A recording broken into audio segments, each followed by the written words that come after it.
Good morning and welcome to our Bird Notes. This is Dwight Davis as we look ahead to Halloween and things that go bump in the night, or maybe who in the night. Let us then consider a scary bird. On Halloween's past, we've talked of the naysaying raven and of the truly imposing and potentially dangerous bird, the great horned owl. But this morning, we'll turn to a bird that is actually rather benign, but one that can make a body's hair stand on end. That bird is the barred owl, scientific name Strix varia. The genus name means literally screech owl, which name is more appropriate to this bird than to the one that actually carries it. More on that later. The barred owl of the East is a close relation of the threatened spotted owl, by the way. That spotted owl in the news a few years ago. The barred owl is also called hoot owl, rain owl, wood owl, and swamp owl.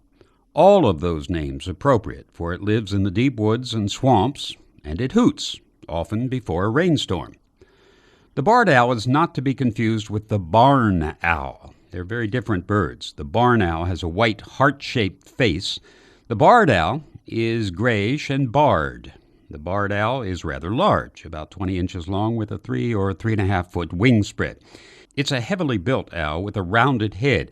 It has no ear tufts, like the great horned owl, for example. Also, unlike the great horned owl, the barred owl does not have a fierce look. Its dark brown eyes give it a thoughtful, almost innocent look.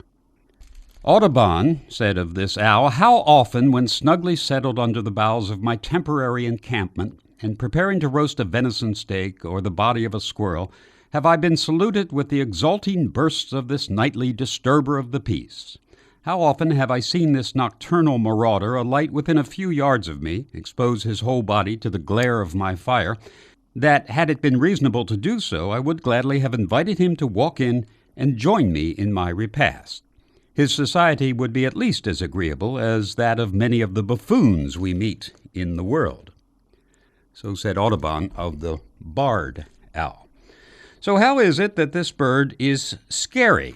Well, it's the voice. Most owls have unusual voices with a wide range of strange sounds. The barn owl hisses. The screech owl doesn't screech. Actually, it's more of a whinny, despite its name. The great horned owl gives us a true owl hoot. But the barred owl is the noisy one, hooting in all seasons, sometimes during the day, but especially at night.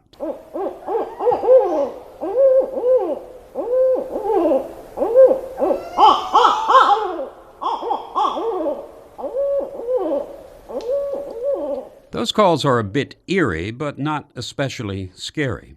It's not uncommon to hear 2, 3, or even 4, it's hard to tell sometimes, barred owls singing antiphonally, the hoots echoing back and forth in the swamps. It's actually a rather enjoyable concert.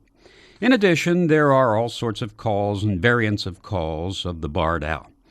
But the one call of the barred owl that is appropriate to Halloween is a piercing, unearthly, yet human-sounding scream. I have heard this. It is heart-stopping. You want scary? Wait until a barred owl emits that scream on a dark night in the woods. Happy Halloween.